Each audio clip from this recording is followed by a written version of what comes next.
Alright, so it's been a while since my last devlog on my amazing open world game in Maiden Dream. Now this game is incredibly ambitious, and I'm only starting to realize that now. How long it is to make a single level. So the open world that I made in the previous devlog has been scrapped because it didn't feel right. There was a huge world, right? But there wasn't much to do in it, and the polish was non-existent. So I decided to scrap that and focus on more bigger levels. Right? Think of it as Mario Odyssey. Sort of a level design similar to that game. Now, there's a lot of stuff that I did do in this episode, but the main thing that I've been working on is the enemies. There are a total of 6 enemies now in the game. They got that thing. They got the Grambler. There's 3 variations of a robot, which I'll talk about later. And then there's like your mother's size. And we'll get to that later in the episode, but those were the main things that I focused on. Now, I've been studying the game Jedi Survivor for a while, trying to steal its combat, trying to get inspired from its combat and apply it to my game. So I made the spear actually hit. And I was fine with it for a while, but then I was like, it's just too boring. So I decided to quite literally, steal Jedi Survivor. You what? And add a lightsaber to the game. I know, but it's still super fun. I'll probably call it, like a light sword in the game? I don't know. And it's also a lot easier for me to animate with the lightsaber. I also added a new level to the tutorial. Basically, there's this setup where you find Higgs! This character is one of the glitch dreams in the game. It's part of the lore of the game. But really, if you know what Higgs is from, it's from the game Robinson the Journey. One of my favorite VR games of all time, and I decided to add a little Easter egg. You then encounter the black figures, which starts this whole chase sequence, which is kind of mid, but I definitely want to improve upon it in the future. Now, something that I worked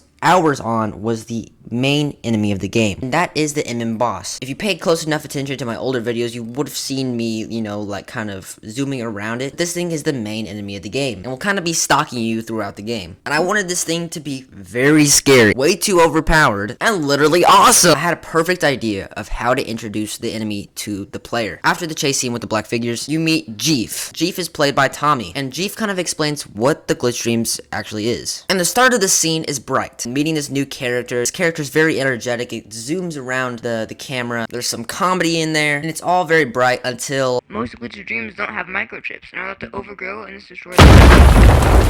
Yeah, basically his house exploded by the MM boss. I'll play out the rest of the clip.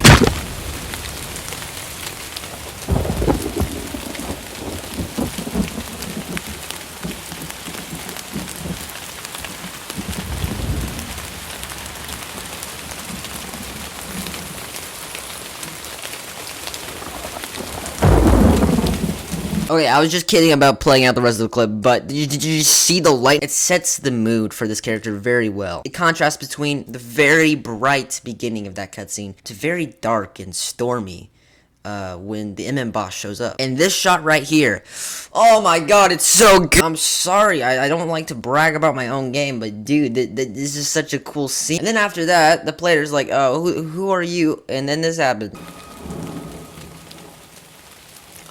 Hello.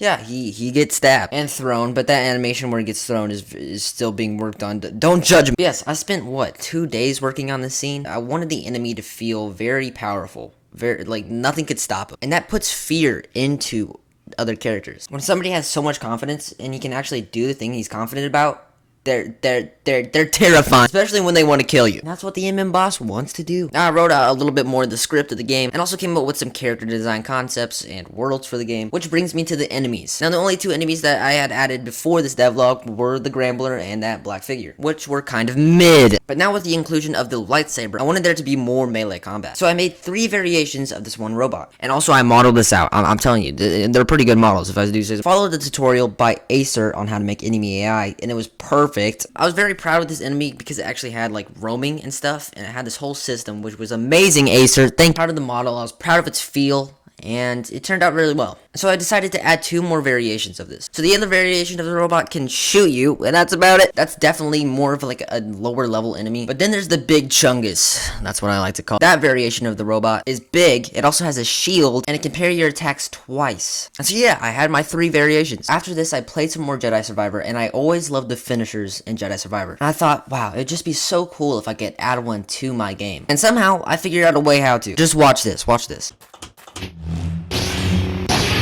Like, dude, it's so cool. I can't wait to do this with other enemies, because finisher animations are always so freaking cool. After that, I made another enemy. This thing's sort of like a Bigfoot. I don't know. I like to think of it as your mom. Now, eventually, I want him to grab the player, but I'm still trying to think of a way of how to do that. But I also added a finisher to this enemy. Like what? That's so cool looking. Yeah, that's about it. Now, it was definitely eventful few weeks or a month, I don't know when the last devlog was. Things are starting to come together with this game, and I'm very excited for the future. So yes,